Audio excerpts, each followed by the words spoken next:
ನನ್ನ ಭಾಗ್ಯ ಅಂತ ತಿಳ್ಕೊತೀನಿ.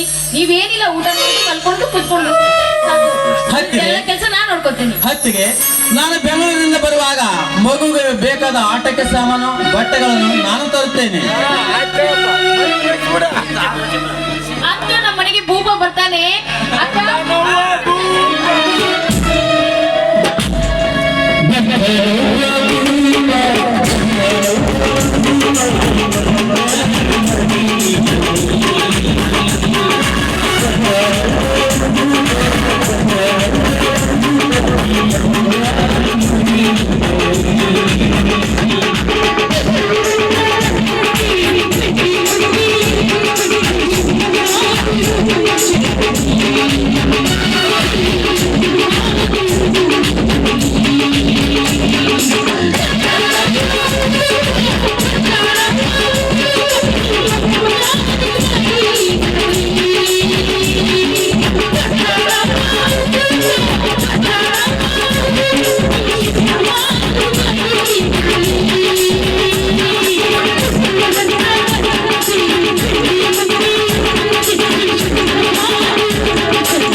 ಆದ್ರೆ ಬೆಳಗ್ಗೆ ಮುಂಜಾನೆ ಬರಟ್ ಆಗ್ತದೆ.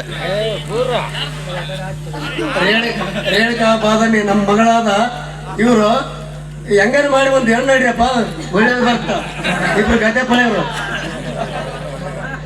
ಆಯ್ತು, ಖಂಡಿತ ಬೆಳಕರತ್ಲಿ ಬೆಳಗರಿತು. ನಾಡದ ಖಂಡಿತ ಹೆಣ್ಣ ಅಡಿತೀನಿ, ಅದನ್ನ ನಿನ್ಗೆ ಕೊಡ್ತೀನಿ ನಾನು.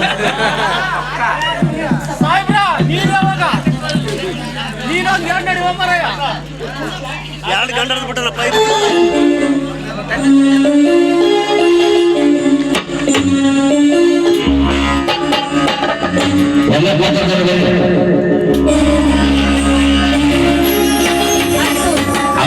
ನಾಟಕವನ್ನು ಮಕ್ಕಳುಗೊಳ್ತಾ ಇದೆ.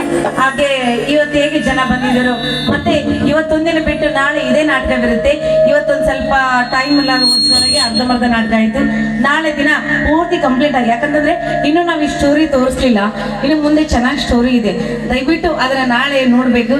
ಈಗ ಹೇಗೆ ಬಂದಿದ್ರೆ ಹಾಗೆ ಎಲ್ಲ ಹಳ್ಳಿಯವರು ಮತ್ತೆ ಬಂದು ಈ ಊರವರು ಬಂದು ಈ ನಾಟಕವನ್ನು ಯಶಸ್ವಿ ಮಾಡ್ಕೊಳ್ಬೇಕಂತೇಳಿ ನಾವೆಲ್ಲರೂ ಸೇರಿ ಆ ಮಾರುತೇಶ್ವರಿಗೆ ಪ್ರಾರ್ಥನೆ ಸಲ್ಲಿಸೋಣ.